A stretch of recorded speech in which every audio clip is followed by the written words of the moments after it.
Japan's former foreign minister urged Prime Minister Boris Johnson not to lead the UK out of the EU without a deal, as it would have compromised a future agreement between the two countries, unearthed reports reveal.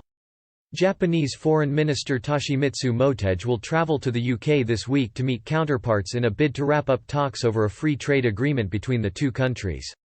The 3-day visit will be the first overseas trip for a Japanese minister since the outbreak of the coronavirus pandemic. Mr. Motegi said, "In the UK, I plan to talk to International Trade Secretary Liz Truss on the rapid conclusion of a new Japan-UK economic partnership, which hopefully will be a final stage consultation." Ms. Truss outlined plans in July to strike a comprehensive accord with Japan that goes further than the deal previously agreed with the EU, setting ambitious standards in areas such as digital trade and services. She said, "The agreement will provide more opportunities for businesses and individuals across every region and nation of the UK and help boost our economies following the unprecedented economic challenges posed by coronavirus." If accomplished, the deal would be one of the fastest trade negotiations in history, and Britain's first trade deal in more than 40 years.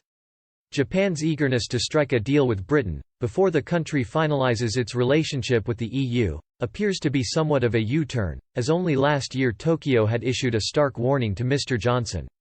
According to a throwback report by The Guardian, in 2019, Japan's former foreign minister had pleaded with Mr. Johnson and then Foreign Secretary Jeremy Hunt not to lead the UK out of the EU without a deal.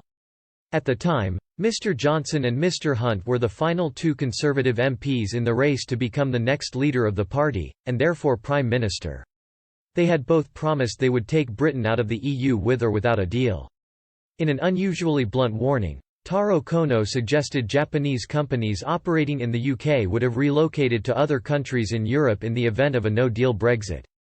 Mr. Kono told BBC Radio 4's Today programme, "There are over 1,000 Japanese companies operating in the United Kingdom, so we are very concerned with this no-deal Brexit. Whenever we had a meeting that was one of the major issues, please no deal. No deal Brexit."